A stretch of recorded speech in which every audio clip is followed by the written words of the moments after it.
All right, y'all, before we start, because some of y'all be tripping, under the advice of counsel, I got to add that the views, thoughts, opinions that are expressed on this podcast are mine and mine alone. They do not represent my employer. All right, let's go. Because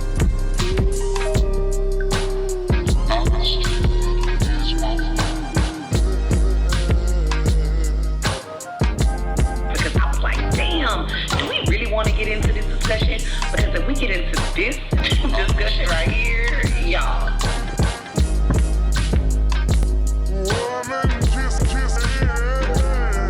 All right, what's up, y'all? We are back for another episode of Ridgemont Forest Finest, the podcast. And I got some fan faves here in the building today. We got Queen Charlotte is back. What's up, Queen? Hello there. We got my girl Sasha Fierces. Hello. Hello. And y'all's favorite, Mr. Mysterious, is back today. Hello, all you listeners out there. Did my voice drop a little bit when I said that? It was a little raspy. Just a little raspy. Sorry through your about throat a that. little bit. Hello, fans. How's everyone out there doing? Are you ready to listen and learn? We are ready to listen and learn. All right, y'all. Today's episode is sponsored by, who we got today? Just Drip, IV Hydration. We got the dripologist nurse Keela in the building. Yeah, I'm about to give me a Myers cocktail. We're going to talk about that in a second. All right. Y'all, let's just get into it. Let's do effective versus ineffective. Y'all know we've been watching the whole HISD shit show unfold in front of our eyes. The TEA takeover in front of our eyes. The paid shit show. The paid shit show. All right. It has been very entertaining. I will say that. So making videos, y'all know every time we come here, we gotta go back to one of the videos and one of the comments that sparked a lot of conversation on the videos. And one of those comments was, we don't see the problem in everything that's going on. If they're taking an ineffective teacher out and replacing them with an effective one, what's the issue? And so then we get into, how do you define effective and ineffective? So before we even get into it, I just want to know, like, how do we define an effective teacher? In the eye of the beholder. All right. What you mean? What you got? So, well, I guess it depends on who's asking, like who is saying what's effective and what's ineffective. Ineffective to who, effective to whom. Okay. Mr. Right. Mysterious, what you got? That was a lot of ELA stuff right there. Like you said, who's effective in the eyes of the beholder, and also what does that teacher provide or that school provide that somebody else doesn't? And we all know, like, where y'all are at in that part of the school, somebody, great ELA person, okay, but the kids like to go over here and talk to this teacher that does something else. And they're effective because they listen. They can be the kids can go to them and talk to them about whatever. And they still are a good teacher as far as producing the content and doing the teaks. But I think it's basically, what do these teachers provide? It's like the Avengers. Everybody doesn't do the same thing. Hawkeye, he shoots arrows. He has no real superpowers, but he's effective on a team because he does something. He brings everybody back to the real world and being grounded. So if your teacher is effective, it's based on, like you said, the eye of the beholder and what they're providing that's a plus or a pro to the students and the culture of the school. Lord, are you a Hawkeye? I hope not. I'm calling for Hawkeye to come save me. I'm whatever. Never heard anybody give props to Hawkeye, so thank you for that. You have Oh my to. God. You have to. He brings it. Now we talking about comics, but he brings it back to the real world. So think about it. There's always somebody at your campus that grounds whatever is happening. They're not worried about the teacher. They're not worried about the stars. They're like, hey, what's up with the kids? You know, like, what are we doing for these kids? And if that person is effective because they ground all the teachers and have them realize what's really this thing is about, like we talked about relationships, and it's like, yo, okay, cool. He or she is not doing what they need to do academically right now. But if they buy into the concept of education and what we're trying to do, then we'll get them there. And hopefully that happens the earlier they're in education than when you got to fight through it with hormones and all this other stuff that's going on. But shouts out to Hawkeye. Shouts out to Hawkeye. Some Hawkeyes on the campus. It's true. Honestly, I don't like the mere fact of what you call an effective teacher. The mere fact that this person has, we all know that we all possess various qualities. We can all agree with that. We're not the same. My way of teaching and reaching a student is not your way, and that's perfectly fine. However, my problem becomes when you tell these people that they're being ineffective when you haven't given them all the proper resources to be effective. If I'm saying this properly. So What would make me different from a teacher that's not on one of these 29 campuses? What have you given that teacher to make them effective in your eyes? But because I'm on one of the 29 campuses that's not doing well on this state standardized test, or maybe attendance-wise, or whatever the case may be, what are we lacking that the other schools in HISD are receiving? Because you can't tell me that we don't believe in the word fair or equal, but are you giving me all the tools that everybody else is given, or are you realizing my situations and realize that my environment is not their environment? So I'm gonna need a little bit more tools over here. I can't do this with just a screwdriver and a hammer. I'm gonna need a little bit more hardware in my pockets. So am I effective or am I lacking? So that I'm glad you said tools, because let's talk about how they are measuring our effectiveness or measuring our ineffectiveness. And one of the big tools they use to measure effectiveness and ineffectiveness is the standardized test. And so, excuse me, it goes back to what you said about how Mr. Mysterious does not like the word fair, but how unfair it really is, how inequitable. Can I say that? You can use whatever words you want, right or wrong. All right, right. Had a conversation about these words. We did. I'll say this and get you. I get what people mean when they say deserve, but when we use it, a lot of times we're using it in a way that's like, nah, just say right or wrong. Okay, so right or wrong. So now let's get back into HISD in these 29 schools. So for those of you that may not have been caught up on what's going on, we have a state takeover right now. We got a new superintendent, a state takeover.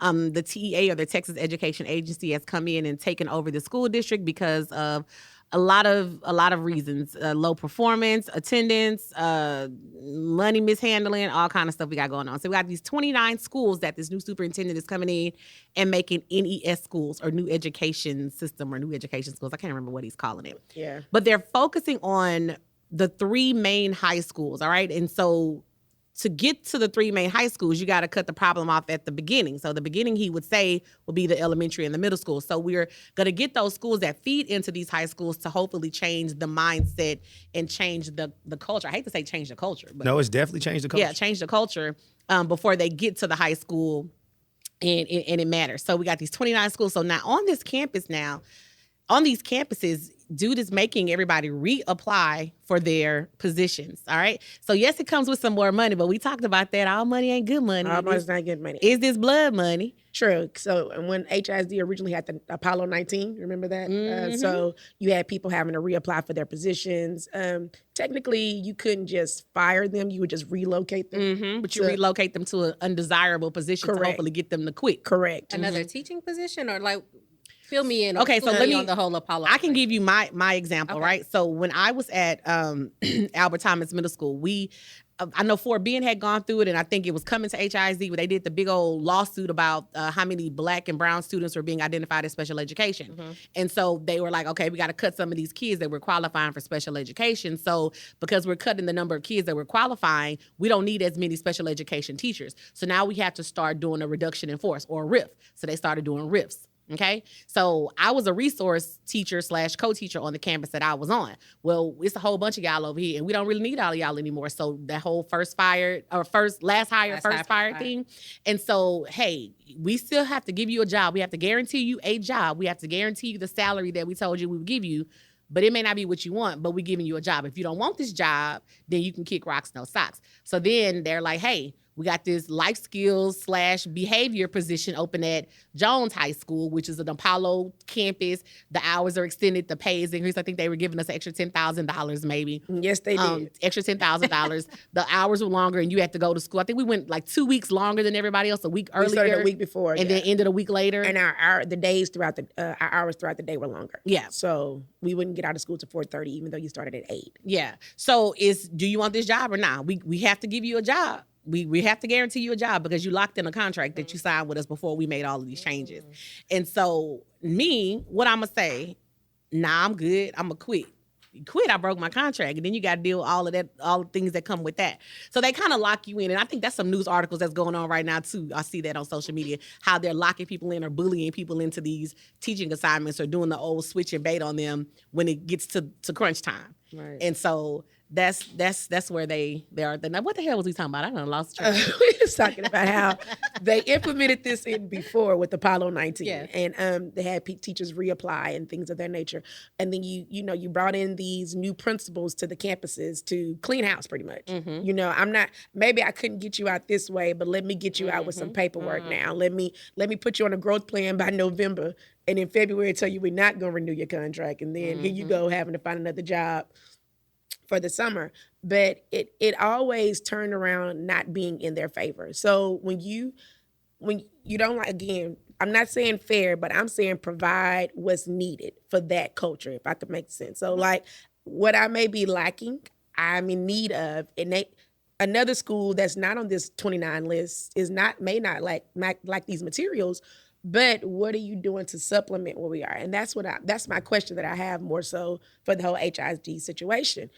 What are you going to give these 29 campuses now versus some high-paying teachers who are fresh out of Teach for America to come in here? Hey, shout out to him. No, that's how I got my. And whatever. What's up? That's how Hey, you got your start? hey, man. Are guess you what? from America? Hey, I never pinned you for a TFA. I would have took you for Texas teachers, but not no, I'm Teach for sorry, America. Texas teachers. My bad. Oh, okay. I'm about to say, I had a beverage. I need a just drip. My bad. I need to get my body right. Yeah, I'm about to Because I say. was like, give me your card. Wait a minute. I know some people that went through that. I think when you're looking at all this stuff, you have to realize at this moment in time, a couple months ago, I'm watching TV. My mom calls. She's like, yo, you see how many teachers are needed?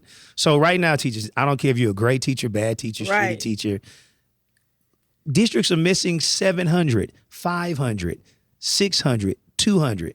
What's the little district we talked about? Marlon. They might be missing 2 teachers, but guess what? As long as they have these bonds that are predicting 5 years out and they're still building schools, Yes, they still will need teachers. Sometimes it is a blessing when they say, I want you gone, and you go find something you like. But when you got to go to, when you're effective or ineffective at a campus, sometimes you have to figure out what the campus culture is. So the tools might not be math, science, reading, PE, Right. whatever. It might be like, yo, hey, let me bring you in, and you have that crew. We talk about you can look left and right outside your door and go, well, what's the real deal here? And it sounds corny. I know you don't like it, but you capture the kids' heart, which we call building relationships. Right. That's what we're doing. We like the stuff to sound cool. Hey, we cool. Let's do the we cool, whatever. We can start something that sounds like that. But once you do that, then the kids will buy in. But like you said earlier, it's not he's in the 10th grade thing. You do have to go back down to elementary. But when we talk about education in the family and the culture, why was it important in your family? When my parents always told me, hey, 18, college, you're going to the military. I wasn't worried about the principal. I was always, hey, I'm concerned with these 2 people. And I know education was just a part of my day and a part of my life. So if you're going into a culture at a school or just a student that's not their thing, you have to win that over first, or probably that they understand that you are somebody to help them. Because we act like every parent is at home talking about education. And that's what we talked about, the village. You know, we went back to the village. So that's what you're going against, being an effective or ineffective teacher, when you get that whole bag of grapes and it's like, this is what you get. That's what you get. You know, every time we have the conversation about things that occur on the east side versus the west side, or the north side versus the south side, we always get the teachers, and here we go, the teachers from privilege, or the teachers of privilege, commenting and telling the other teachers what they could do and what they should be doing, what's working for them where they are, right? God. And these are teachers that have never, ever, ever walked a day in the shoes of the teachers on the other side of the tracks.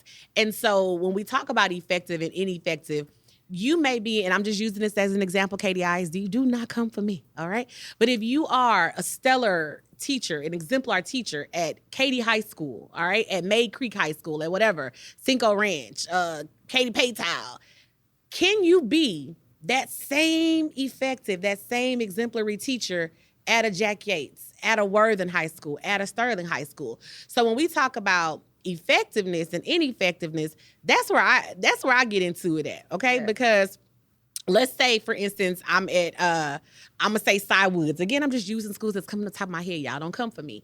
And at Sidewoods, I walk in, it's a 3-4 story campus. All the classrooms have pods. It's a courtyard. It's computer labs everywhere. Every student gets a laptop. It's just this wonderful utopian place, right? You have all the students that are in AP or dual credit class. It's just all this wonder. It's just a world of wonderfulness. You walk in and the building just smell good.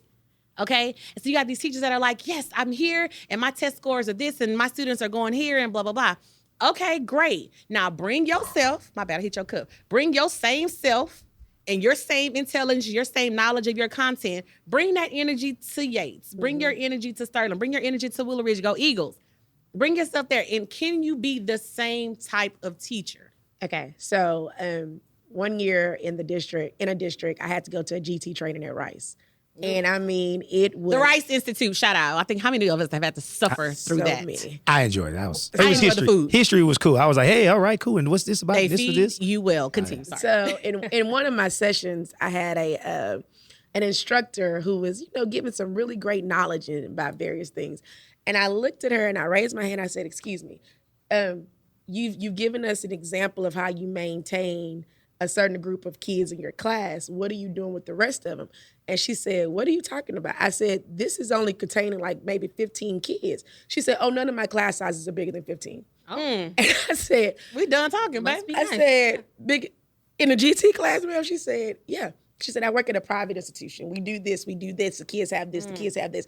And I said, well, when is somebody gonna come in here and instruct us for the public institutions? Because clearly you and I are not on the same page. Right. You have this amount of resources and tools and I don't. So what can I do on my campus to make this work? With my 30 GT kids. And she had no answer for me. That's frustrating. no to answer go from to me. trainings and things And like that. and it just blew my mind of the level of how you are pretty much benefiting for what these parents are doing.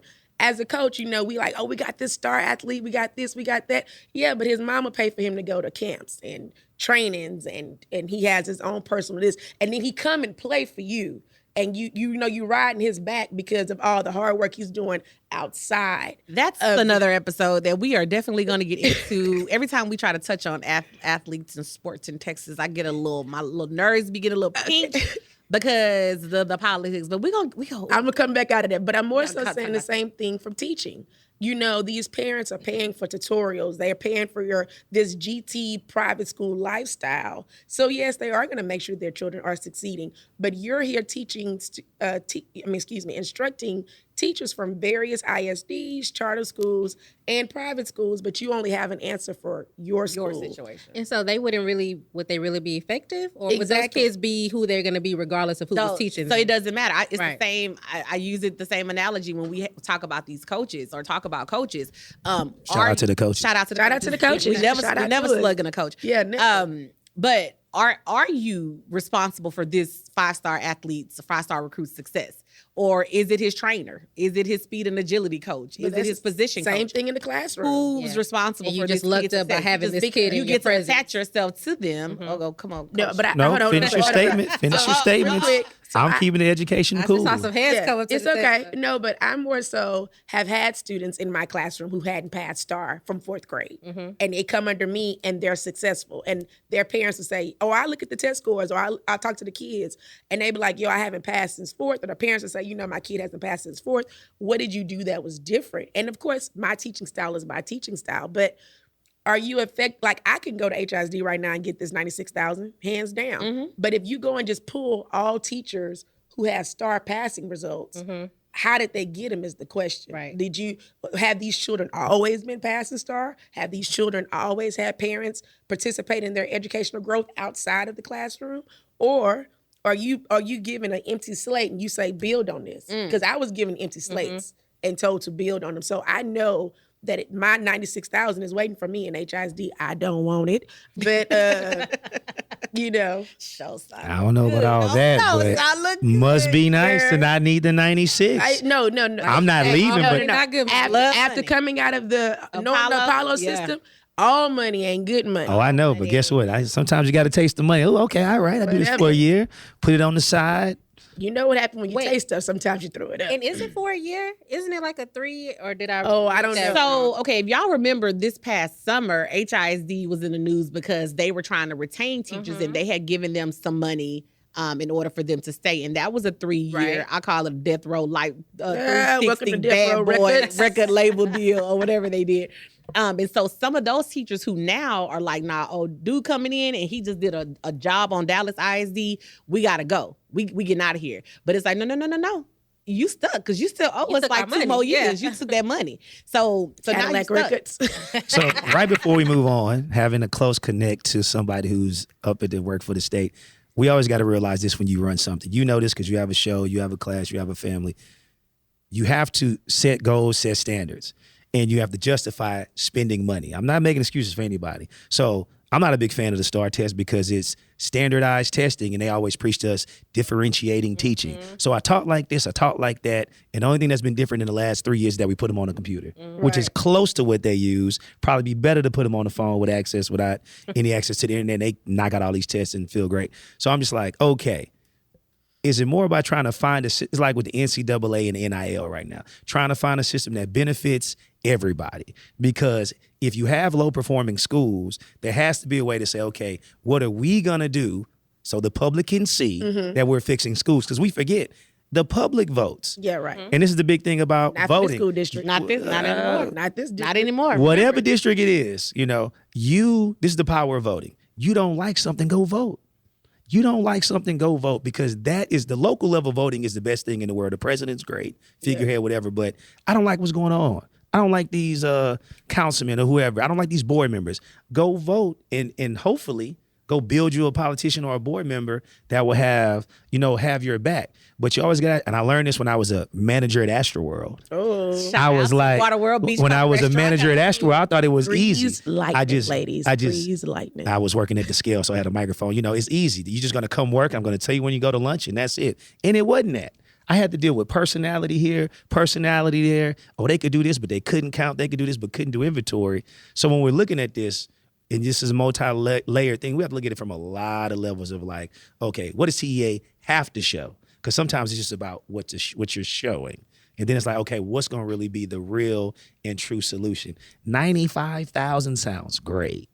It's a lot of teachers. 96. 96? Hey, add another the one base on. pay is 81 up to 96, right? Something like that. Yeah. And now the teacher apprentices or the people that are in school trying to earn their teacher certification are going to start out at 60. How long did you teach before you hit 60? Jesus. Well, Yeah. I pay the attorney general some money every month. So know? last time I seen 60, I don't know if I seen one real check, but that's a whole nother story. So yeah, it's been a minute. I started out making 43.5 15 years ago. Yeah, and I think 49.5. I started out making 38, and I was shitting in high cotton. You couldn't tell me nothing. Dang. Baby, when I was making my 49, you couldn't tell me nothing. When I hit 38, when I started out and got signed that death row damn deal, I was making 38.5, and I thought I was the shit.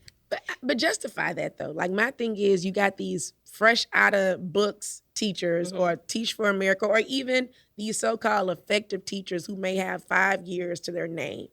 How are you justifying spending that amount of money on the teachers at those particular campuses, but you have a teacher at, was Persian on the list? I don't know if Persian was on the list. No, but it's coming. We talked about that on the podcast last Sunday, how they started with the schools on the north, but we feel like the South soon come. But what I'm also saying is, how are you justifying that you want me to come to work every day and it's a person who is making $60,000, who doesn't even have a degree or a license to teach in this area, and they're making 60, and here I am with my 54, make it make sense. And do you think that you're going to get effective teachers then at the other campuses, because now you're paying teachers way more money to do what? Push paperwork? It's triage.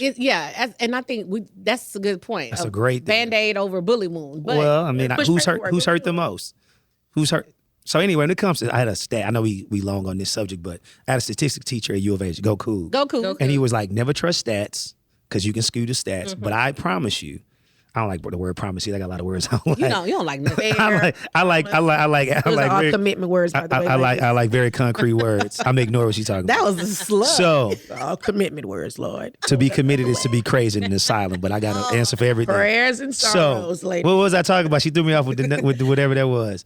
You said your statistics teacher at the university. Yeah, used to go be cool. careful of statistics. But when you look at schools that are low performing, they're going to have certain characteristics and traits. What is the demographics is always going to be the first one. What's the household income? What's the household mean of the average of what people are making? Single household, dual parent household. And they can tell you already prior to any school year starting what it's going to look like. And that's a sad thing because we know and we haven't found an effective way, I hope that's the right word, to prevent it. So if you're talking about a school where the household mean might be 600,000-700,000 or maybe just 5, I can guarantee you the scores are going to look different. This stuff is going to look different to where you go to I don't even know what the average household might be, 38,000. But even less than that, I can tell you what things are going to be because of what the culture of the family is going to be. What is the most important? And when you're talking about concrete things like keep the lights on, feed people, school may be 5th or 4th on the list of things that are very important. But that's a whole nother deal. I know we got to move on and talk about commitment later. Well, you don't like to talk about commitment at all, but At all. that's another. Ineffective in lives. Oh, here we go. Look at my Instagram. Oh Lord. All right. So here, let's go back to the 96,000. All right. So, Floyd, my girl last week said his mama named him Floyd. I'm gonna call him Floyd, even though he's going by Mike. Mike Miles. His name is Floyd, but he was in Dallas ISD and apparently did a number on Dallas ISD before they ran him off. Okay, ran him off for whatever reason. Now, let's keep something in mind before I want to read to y'all this message that one of the teachers, former teacher of Dallas ISD sent me. Mike Miles has zero background as an educator. I believe it. All of his experience has been in the military. Okay.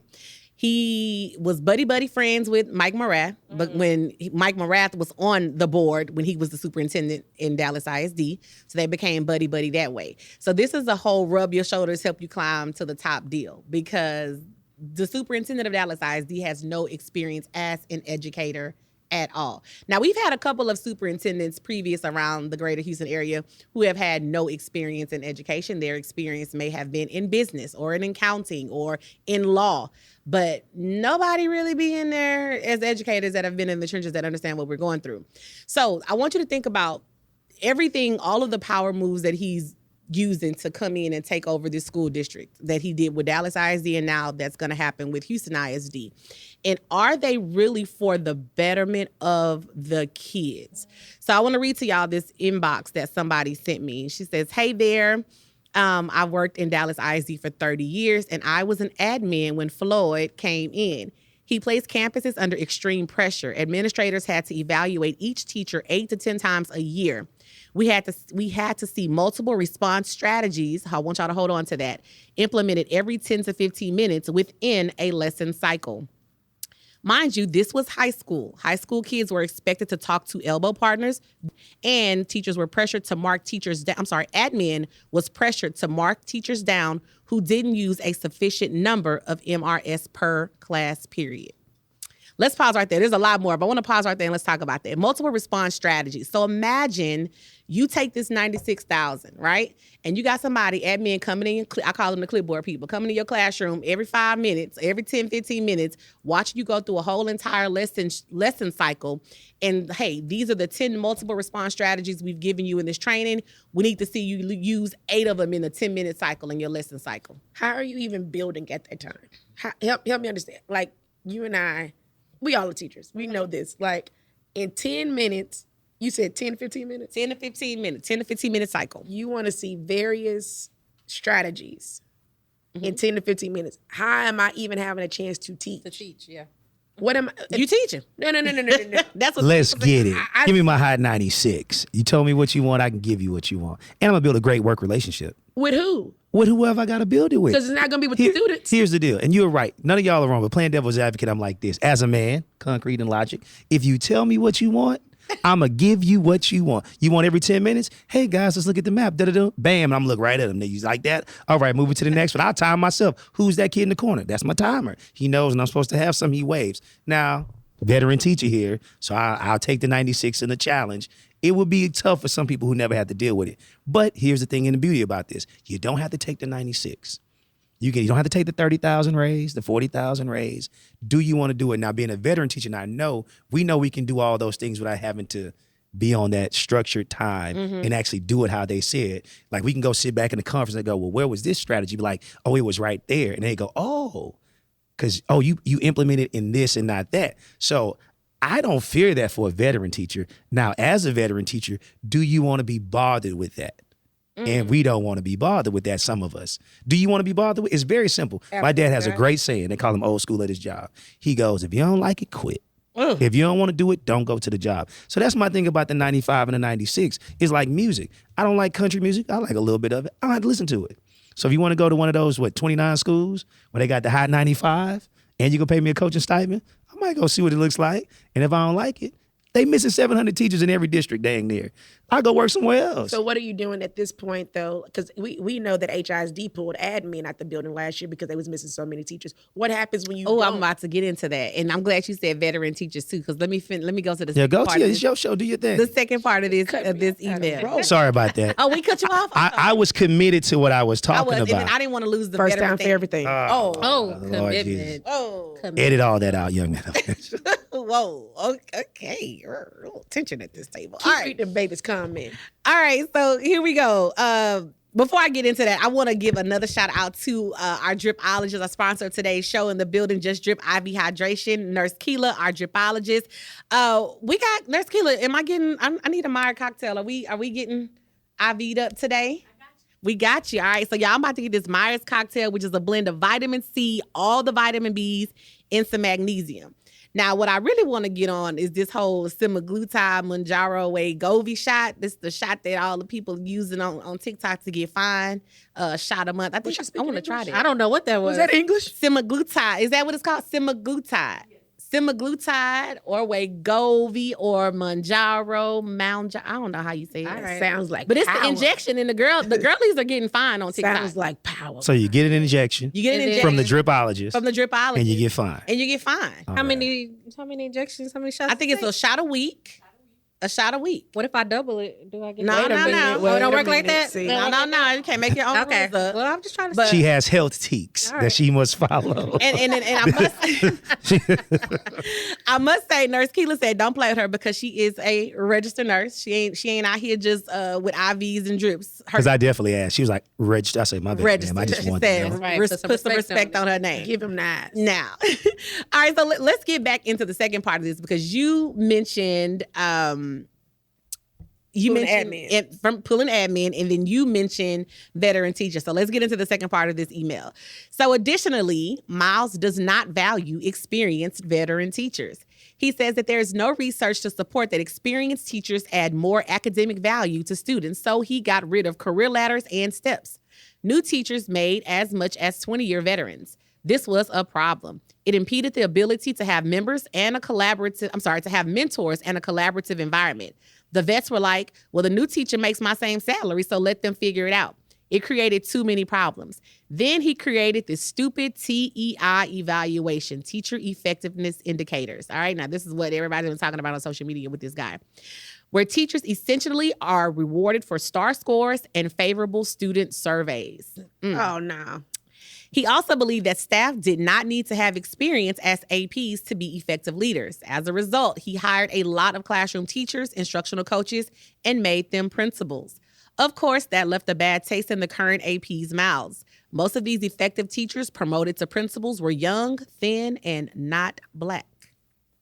Worst of all, he went into a middle school in South Dallas, think about our equivalent of Third Ward, with his minion of little leaders, decided the school was out of control, removed the principal and admin team. The principal was not even in the building at the time, and immediately made all of the central office coordinators in math and science become teachers at the school. It's no surprise that it was an all-Black school in an all-Black neighborhood with low parental involvement. He proudly calls himself a disruptive leader. All right, this person says now they're in other positions and they are still recovering. Dallas ISD is still recovering from his bullshit initiatives. They still implement TEI and it's a shit show. It only caters to new teachers. She said that she had a friend of hers that was coming in to apply. She was a former principal. She had all the certifications, 20 years of experience, and she was offered $66,000 to teach in Dallas because she did not have a TEI rating. New teachers came in making $65 right off the bat. He is a tyrant, and his army business model approach is bad for the future of education. Mike Morath was on the school board when Mike Miles was the superintendent. He ate a mile of his shit, and then he continues to do so now. HISD is in a world of trouble. A few of his minions are now leaving Dallas to follow him to HISD. And that's somebody typed that. Somebody typed that from experience. This is a.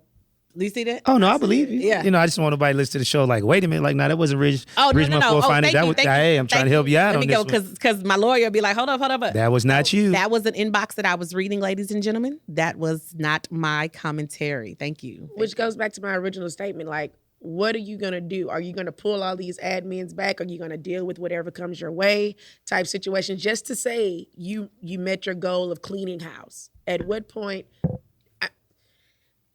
I personally, again, would say no thank you to the money. Absolutely. Is that why Sheila Jackson Lee coming to run for mayor here? She coming to take over? Another show. Oh, okay. I support everybody, though. I mean, once again, if you don't like it, and it sounds bad. No, you're not wrong. Because if you don't like it, quit. I get that. But what are you doing? Like, somebody told me, one day you would be a great... it was something else in the school. And I was just like, I would do that child a disservice because that's not me. That's not my passion. That's not what I'm doing. You're ready to do 29 schools a disservice. For what? For what? To say, oh, well, you ain't got to be experienced to handle this. You don't have to have this ain't nothing but another damn glorified charter. You have to remember, you talk about politics and everything you do, you have to do something. Not condoning it. But I always say, hey, who's ever out there with the great plan, what is your plan? And I promise you this, once you go into a leadership role at any level, you're going to go, man, I was going to be able to do this. I was going to do this. Then you get there and you go, wait a minute. I got 5,000 hands to shake. So many butts I got to kiss. I got to make this person happy, that person happy, and still show something. At some levels of education or in any jobs, has it always been about the client? I mean, what is the STAR test doing for kids? Nothing. I'm just asking, like these are all rhetorical questions. Like, so at what level can we genuinely say that is not, this is a business. Every level's money. Why do we not suspend kids and we want them at school in ISS? I need their money. Attendance. And how much does the average kid get a day? In the state of Texas, as of 2021, it's $161 per day. Have you ever looked at how much a prisoner gets? No, I have not. Check it out. Y'all go do that. That's some research for you from the That's some X-History. homework. That's some homework for you. Okay. So when you're looking at all this stuff, it sucks because we're in the business of minds and hearts and so forth, but it's a business. So sitting with people who've been around the business and top of the business, we know a guy that's now a part of a school board. Mm-hmm. And when you run for school board, just like when you ran for student council president, hey man, I'm gonna put sodas at the water fountain and no homework for the rest of the year. And you get in there and go, you can only do these 5 things, and you need our support to do 3 things. You go, oh, I can't do none of that. Then. Yeah. And so now we're looking for the solution. And I don't know that guy, and he's an ex-military guy. There's many people who have had leadership positions. The guy who ran FEMA was the Arabian Horse Association or whatever guy. What does he know about helping out with FEMA type deals? He knows about gambling with people's money. But sometimes what you do when you run something, you bring somebody in because you want a so-called or a fresh look. So we've tried educators. It didn't work, supposedly. We've tried former teachers. It didn't work. So let's bring in this guy. And we know people always bring in their friends. Oh. So I'm like this. I have to do what I have to do at the ground level, which is the level that I'm at. And if we all could do that, then we're reaching who we're reaching there. So let me ask you this. Now, I'm not military. I'm not upper management.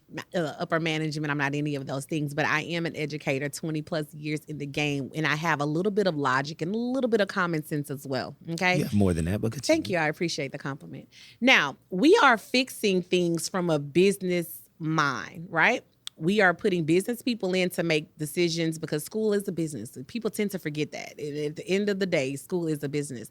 But here's the thing that I think so many people are, I don't know if you're purposely missing the point or you just like, I really don't get that the point is here. Nothing these people do is going to fix the problem. What's the root of the problem? The root of the problem is community. The root of the problem is parental involvement. The root of the problem is home environment. All of these things that these people are putting in place it's all fixing the teachers or trying to get the teachers into shape. How are you guys fixing what we're being sent? And I say that I can only work with what I'm being sent, what these parents send me. Now, whether the parents are sending me the best that they have or the kids coming to school the best they can be with the parents they have, the school districts are not fixing that. That's where you got to start. That's what the problem. The problem is not us being effective and ineffective. So the thing is, my parents didn't have a teacher contract. So if I ran a baseball team, I don't care what the fans are doing. I don't care about that bat. I'm paying the player. So the reason they looking at us is because we are the ones they pay. So who else can you hold responsible? We know because we've had interactions with people who sit at that other side of that I don't table. think you're going to be a fan favorite after this episode. I would be a great all. fan. You know, is it because I'm being concrete and sincere? I'm No, with the teachers. I like the devil's advocate. I'm with. It's not even that. I'm with they're looking at us because we're the ones closest to the ground, and that's who they paying. You know what I'm saying? That's why they're looking at us. I'm not justifying that they right, but I'm like, okay. So what they're gonna say? Hey, man, your mom and dad didn't do a great job with you, so I'm going to do what? Or, like Queen Charlotte said earlier, hey, you're in the 8th grade and you're on a pre-K reading level, all right? Facts. But the person sitting next to you is in the 8th grade and they're post-secondary reading level. But their parents work 2 jobs. Their parents you go to Kumon or you go to Sylvan or you go to private tutoring 3, 4, 5 days out the week. And so you have an advantage that this kid doesn't have. Now, am I going to blame the teacher because this kid who they just met 5 minutes ago walked into their 8th grade literacy classroom on a kindergarten level? Why do I need to whip the teacher in shape to get that kid where they need to be? No, education on that side needs to be right. When I had a student that didn't pass, he got to me in the 8th grade, he hadn't passed the STAR ever. And I was like, Well, that's what we're talking about. Yeah. That's the whole thing. It's like with these 3 high schools and these other schools that are feeding into it. And a lot of teachers will tell you at those elementary schools and at those middle schools that are feeding into these 3 high schools, damn, we ain't even do nothing. How we catching the stray? Our schools are performing. Our students are doing what they're supposed to do. I get it. Are you opposed to having a 17-year-old 8th grader? I've had them in HISD All right. before they stop social promotion. So when I start when I'm looking at the higher up side, I believe we should not be afraid to retain kids when they don't know. In some districts, you have 2. Matter of fact, my friend does PE in a district. PE, so they can get that out of the way so kids can go do what they need to do for the full year. But you should not be afraid to retain kids, have 2 sessions of summer school to find some way to catch them up. Now, if you do all that, and it's still not working, I don't know. Let's get on our knees and Let pray. me ask you this. Let me play devil's advocate with you. Okay, they flipping the script on me. I like it. Let's go. I done just, Mr. Mysterious. baby, Sasha Fierce is Somebody up here bring me just a looking glass like, of water and a tab of juice. You need a glass of water. Because I got a question. tab of Harry, juice. yeah. Okay, so now let's go back to that. You say, okay, retain the kids. Send them to summer school 2 sessions. If they don't get it, God bless them. Let's say this is a kid, again, the same 8th grader that's coming in on the kindergarten level, all right? My mama is, she got issues of mental health issues of her own. My daddy is in jail. It's me taking care of my 2 younger siblings. I'm doing the best I can. Nobody is here to give me that help. You say go to summer school. We talked about that last week too. Summer school costs $150 a course. I failed 4 courses. Who's going to pay for me to go to summer school? The state has the money. The state, that sounds cute. It sounds cute, but what is happening? So, okay, even if I get a free and reduced lunch waiver, and they say I can take 75 or, make the classes $75.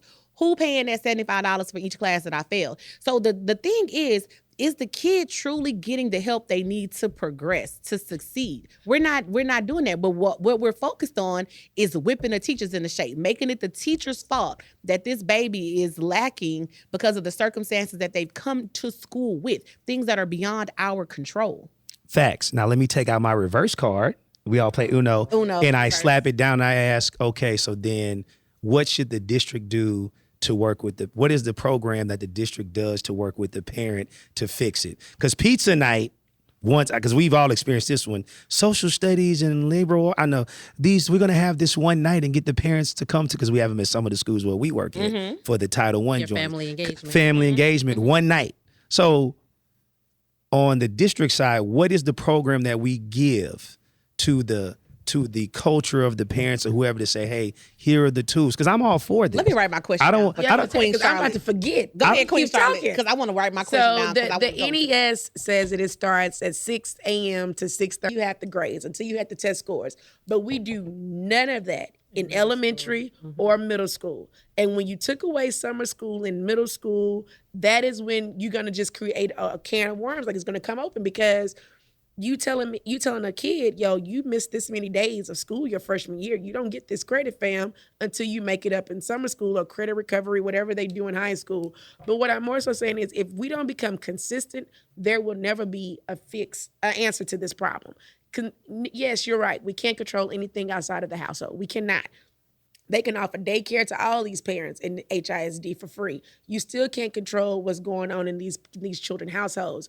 But if you don't give the tools needed for every child to be successful, not the same tools, the tools needed for every child to be successful in various campuses across this city, you will never accomplish anything. And we're not consistent within our dealings from elementary, middle school, and high. Yes, these elementary and middle school campuses are getting the brunt of what's going on with these 3 high schools, but why are we not retaining these kids? Yes, I have had a 16-year-old in my 8th grade class. Mm-hmm. Yes, he has had more kids than me and more tattoos than me.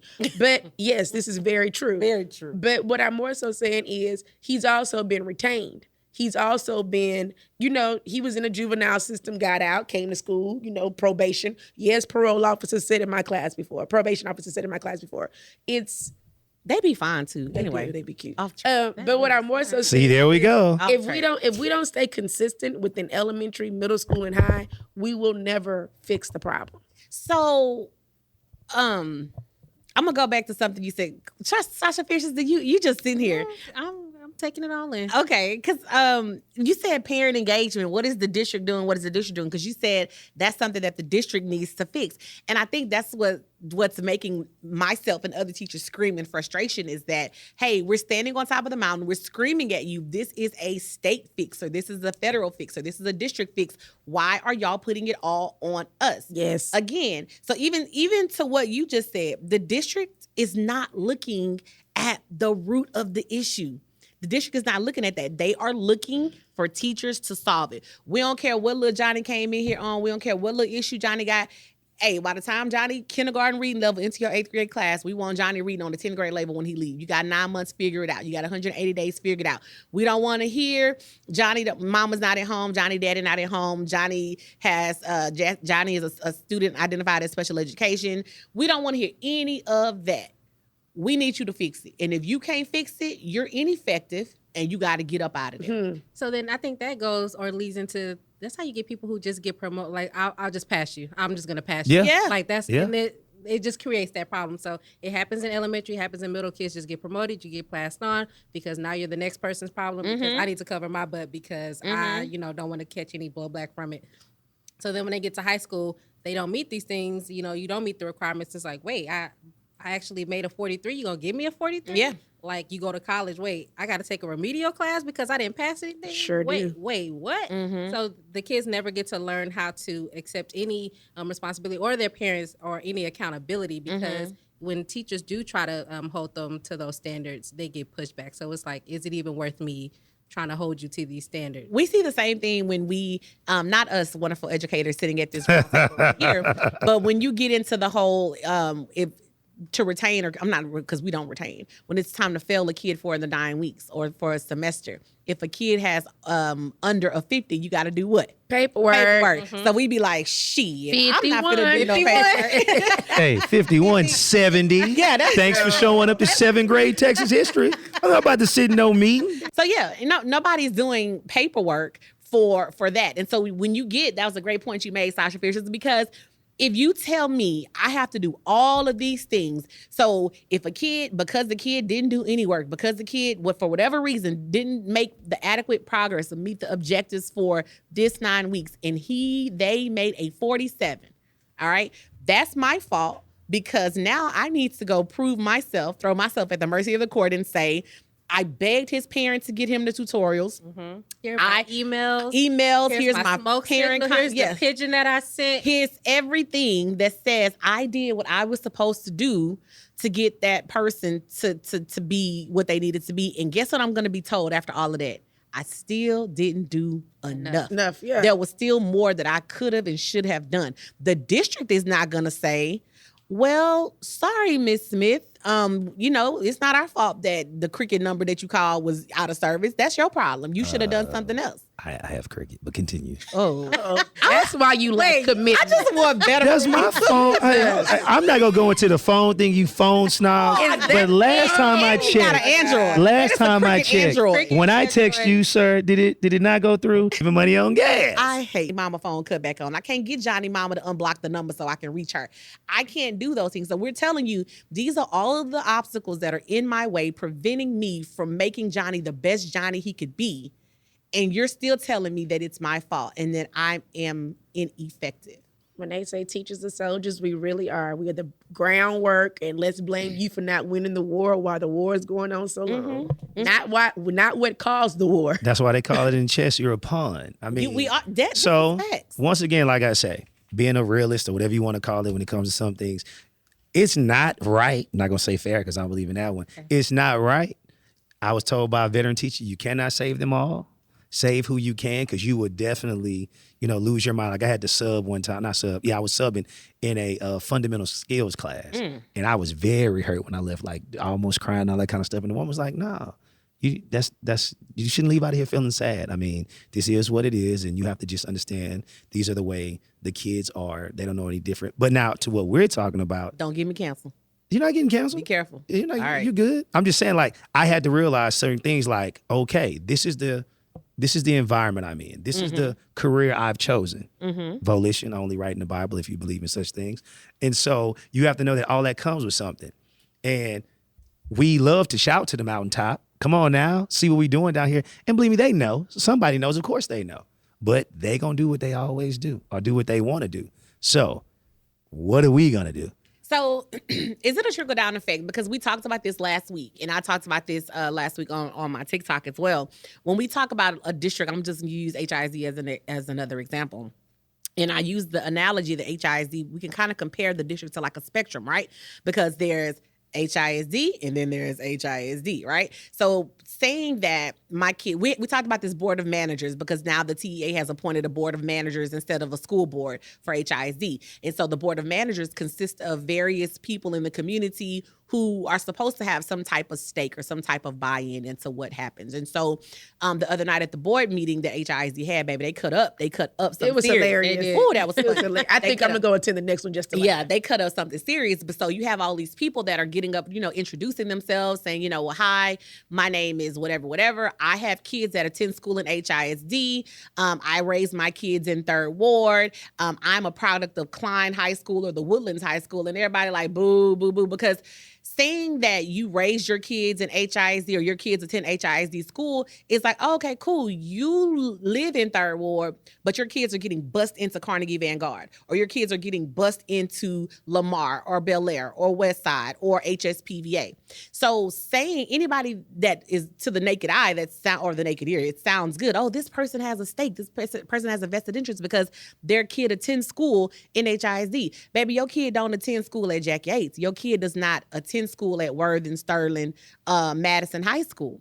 So it's a difference. Now, when we talk about the resources that are available at Madison High School versus the resources that are available at Westside High School or at HSPVA or at Carnegie Vanguard, fourth best high school in the nation, can we say it's equal? No. I know you don't like that. No. I deal with the word. I like equal. Okay, I fool so with equal. I like what he I so, feel equal. and I'm Not fair, but gonna talk a little bit about my past experience. So we talk about effective versus ineffective teachers. I done had to do something strange for some classroom change. Okay, I'm keeping it a buck. Don't make. I the did face. one time, but it was my choice. It was. Wait a minute. So when you talk about the things that your kids or your classroom needs, right? I know we joked the other day about, you said, hey, I want to apply at this school. Does be when Apple TV first just popped off. And I went to Best Buy because I was looking at all these things on Facebook at the time, or YouTube, I think. And all these cool teachers were starting to like project their iPads and show movies and stuff like that with the Apple TV, because Apple TV was the new wave. And I remember going to Best Buy and having to be extra friendly before and after with the Best Buy man to get an Apple TV and a little 32-inch screen TV in my classroom for my kids. All right. So when you talk about effective versus ineffective, baby, can that teacher come into my empty ass classroom? And I said, you had prison walls. Our classroom had prison walls. Can you turn it into what I turned it into and still have the same impact and effect on these kids that I did? Even if I didn't have this Apple TV, can you come in off the dome and teach your content with all of the distractions and all of the ways that these kids are versus how they are on the other side of the district, on the other side of the tracks? That to me is effective versus ineffective. Because if you could be great on paper, that's cute or whatever. That's great that all your kids are AP kids. They came to you as AP kids and they passed the test. They should pass the test. That's what they're supposed to do. But if you tell me, hey, you, like you said earlier, this kid came to you on a 6th grade level and had never passed STAR before, and then when they left your class as an 8th grader, they mastered, babe, you can't tell me shit at that point. Nothing, I am effective. nothing at all. I'm effective. But I think, like you said, you could go take the 96. I feel like I could go take the 96. Hell, I could probably go to the Woodlands and be effective. I can adjust. I can adapt to how and where I need to adapt because I feel like I am an effective educator. Everybody can't say that. Oh, you're looking at me? Yes. I'm looking at you. No, you're absolutely correct. I never said that everybody was effective, and everybody's educational journey is definitely relative. So I have a friend, he teaches in another district, Title I school. He loves it. He said, I'll never come out to where you at, man. There's certain ways I can function with these students, certain things I can say, certain ways I can behave. But that also goes from culturally being able to be to where you are already raised to be inclusive as opposed to being not inclusive. So let's say for our culture, because of what we look like, we've always been taught to, make sure that everybody's included. So when you can do that, when you function, you have to know how a lot of cultures work.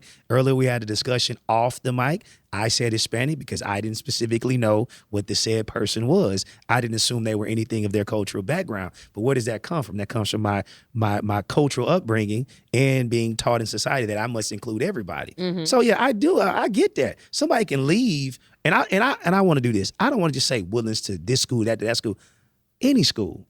It's people that work 5 miles from us or a mile, and they come over to where we're at, and they cannot do it. Facts. They cannot do it. And I probably will go to somewhere else and be like, oh, I don't even have the same surrounding work family that I need to do these things with. So you know what? I can't do this here because I don't have the necessary tools and things I need.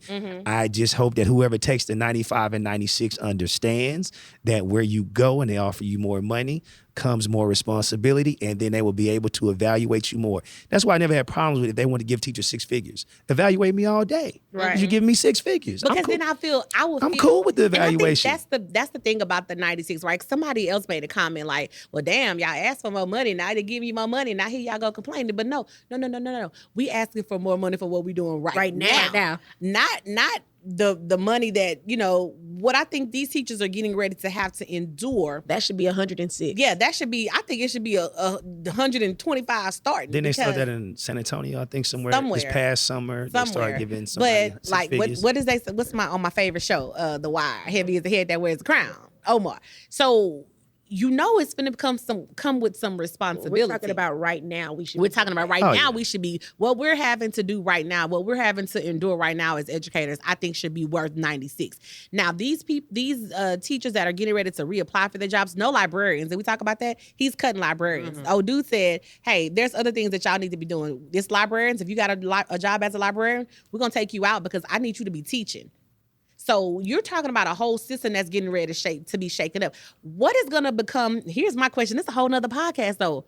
What's going to happen with sports at these schools? Oh, sports goes nowhere. I'm just saying. Sports goes nowhere because it's big dollars, it's big money. Yeah, you're not taking that. But are they big dollars for these particular schools that we're talking about right now? I have to see the schools. I have to see who the schools are. Phyllis Wheatley, North Forest High School, and Kashmir. So you're talking about schools that are I guess not the word's not veteran schools, but these are schools that are historically black high schools. North Forest, we HISD they North took them adopted. over. No, they adopted. I like the word adopted. That keeps you good. Thank you. Well, sports in those schools, once again, it depends. I mean, because as we know where we are at, people who want to play sports in different places, they move. So exactly, because They don't move, they just use HISD addresses. HISD is open choice, so Yeah. I don't have to go to. I don't have to go because there. I live out there. So it will affect every school. So- Whenever you open up a new school, schools are affected in all the stuff they do. In a certain district that I was at, it was they only had the high intelligent programs, the GT programs at 2 schools across the district, and those schools always won the UIL academic stuff. Well, guess where all the kids were at? They were at those 2 schools. And then once they put it on every campus, then We talked about that last then a week. lot of stuff, Yes. the dynamic and the demographic of intelligence went somewhere else. So Yeah, when you make the opportunity available for everybody When you instead make of the just opportunity saying that. available. So we talked about that. So I'm glad you just mentioned school of choice with HISD because people hear school of choice and they think it's an automatic choice. So when you have these, and I don't know how far removed from HISD you were. I know when my kids, both of my boys before we transferred, were going out there. It is still an application process. It is still a selection process. It is still those things. So even if I say, hey, I live in off the Beltway across from Tom Bass and my kids are zoned to Worthing, or I can't even remember the elementary schools at the time, that I was like, nah, I want my kids to go over there. Let me try to apply and see if they get in the magnet program. So they got into a magnet program at Windsor Village Elementary. So I was driving to Windsor Village Elementary. But when you say school of choice, these kids have to test and these kids have to get accepted into a program. So that option, even though some parents would love that option for their kids, that's still not an option for everybody. Yeah, it's not. So my child went through elementary process. So we didn't go to where we was zoned. I applied to get her into an LGT school. I did. It still was a regular campus. It just had GT classes. Right. So after her kindergarten year, she took a GT test. That's good for 5. GT 5-year test. So her first grade year, she was in GT classes. Am I making sense? So, but to go to your school of choice, they look at your attendance, they look at your grades, and also if you're an athlete, you kind of get first dibs. But you can get into those schools, but as far as if you want to continue to be on the GT track, you do have to test. So that's my thing is you're going to have these students move out of this area for school-wise because HISD had to provide busing. Transportation. So they're going to have a way to get to where they need to go. But again, it goes back to the root of the problem. What is the solution to all of this foolishness? And it's not money and it's not the new evaluation. What is the actual solution to this foolishness? It's helping, it's community, and it's helping the parents get the resources that they need so all the kids can have an equal playing field or be on an equal playing field. I think it's just not right. I'm about to say unfair. I think let me know. I think it's not equal. You can say whatever word you want to use. I just use my word. Let me rephrase this. I think the best solution would to provide equal amount of resources for all of the kids in the district, equal access to opportunities and resources so that we can see where everybody is. Because who's to say that a kid at Worthing couldn't shine and run circles around a kid at Carnegie Vanguard or whatever if they were given the opportunities and the resources. So right. Can I give a quick shout out to Booker T. Washington High School? They built a water filter system that they took to Zimbabwe. Yes, our church gave them $15,000 on their way, but they built. But see, resource, you know what I'm saying? Booker T, yes. So I hate that. I hate this whole conversation that schools, historically black high schools in our area, aren't capable of doing amazing things. Oh, yes. But why does a church have to pour? And shout out to your church. No. I know the principal wrote a grant to get them in. But that's what I'm saying. Whereas because we have to write grants too when we want to get amazing things, but everybody don't have to write grants. Right. Some people could just get those things done to them or done for them. And I know at certain schools, depending if you're on the West Side, Galleria area, you got a strong ass PTA with a bunch of 6-figure parents that'll just here go the money and y'all go do what or raise the money for you to do that. So I feel like we shouldn't be. It gets the higher the shorts get above the knee. Sometimes, you know what? No, a lot of times you have to do for yourself. Because if you're sitting waiting on some Yeah, bureaucracy, some what the business high and all school that, did. but also a lot of times the people in the community look at us like, what you gonna do? And you can look back at them, it's like the Spider-Man meme. Everybody's pointing. So I'm up there waking up every day going teach, going do what I do. So what are you gonna do? Well, if you don't know the math, that's okay. Can you do something outside? Can you show up to the meeting? Okay, you're working. Okay, can you get there virtually? You can't do that. Okay, do you have a dollar? You don't have that. Can you give us an idea? So we talk about what we're gonna do. Right. I don't believe I like that word. We know what we're doing. Right. So we gotta sometimes you have to ask for the community to do stuff too, so they can help us, help them, and quit looking up the whole time going, oh my God, I hope they just sprinkle some cheese down and on that's us. what happens. And that is what That's happens. what happens. cheese. Unfortunately, that's what happens because when we talk about resources and things we need, even where we are, sometimes we say, "Hey, we're gonna do a fundraiser," and people ain't the state giving you. You said it earlier. The state got money for that. People automatically think that the state just has this endless well of money, and all we gotta do is go push the button, and it's gonna come out, and we get everything we need. We're all sponsors of organizations on our campuses, right? Yeah. I'm gonna tell you, I'm gonna be honest with you. The paperwork that it takes just to be able to go get donuts for my club when we have a meeting in the morning, I'd be like, you know what? I'm just paying for that my I'll own get pocket. it. I don't have time. And so I can only imagine, like you said, something building a water filtration system, just going to ask for that. And we've seen roadblocks depending on who you are and how much notoriety you're going to bring to a campus. And if we like the principal, if we won't even want their principal to have that clout, we're going to block that. We're going to block that person being able to do that. So you do get into the point of, let me just go do it myself. But hell, even when you go do it yourself, you get hit with questions on the back end because who told you to do this? How did you do this? Who gave you permission to do this? Blah, blah, blah, blah. So it's almost like we can't win. You can't win. Right. Just go do something strange for the change. And go be best friends with the Best Buy man and get your Apple TV. How many Apple TV inches do you need? I'm still friends with him because I would like Apple TV in my. Oh Lord. So- have Apple But TV now so I'm going we got to go up because now You Apple gotta get got the visor. the goggles or whatever Apple got going on. But you're a That married company. woman, so you can go.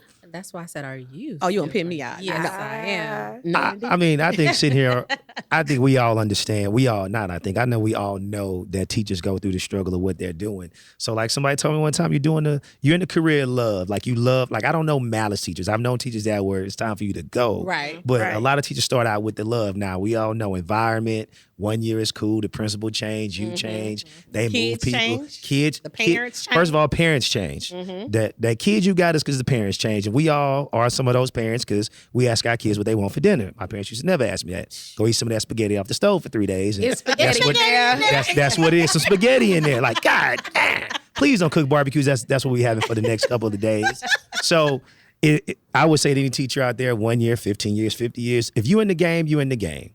And as my first principal told me, it's nothing like seeing that kid you taught 10, 5, or they work in the district with you now. And they go, hey, I remember what you did. Now, that's not 100 of them. It's not 3. It might not even be 5, but I'll go, okay. Because every year I get to the point where I'm like, you know what? I'm done with this, even though I do this one little subject. And then I'll see a kid. I'm like, yo, remember when you, I'm like, you know what, man, that's got me Gas going I needed, yeah. for the gas I needed for a whole nother year. So Yeah. keep fighting the good fight. If you choose the 96, good luck. Good I hope luck. you can do it. Let us know how it works if you choose the 90. Oh, don't look at me. I myself am going to sit with my 60. Am I at 60?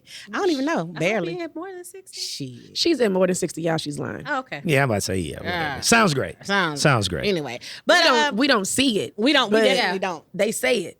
We definitely. Or maybe the insurance is eating it up. That great old health insurance that we have. Yes. Maybe that's what it is. But anyway, effective versus ineffective. We hope all of the teachers are striving to be the most effective teachers they could possibly be within their environments, turning water into wine every day as we do. Keep the party going. Keep the party going. Shout out again to our sponsor for today's episode, Just Drip IV Hydration with Nurse Keela over there, the dripologist. So we appreciate you sponsoring today's episode and setting us up for today. Guys, that's a wrap. I feel like we had so much more to talk about, but I'll be trying to promise the people we're gonna get them out here on time. So we'll continue this banter on another occasion when I have you guys back. So thank you, Queen Charlotte, Sasha Fierces, and fan you, favorite, thank Mr. you. Mysterious, for coming on for me. Go with education. me today. Go education, go teachers. And I hope everybody's enjoying their summer break. And am. And am. All right, y'all. We'll see y'all next week. All right. Honest.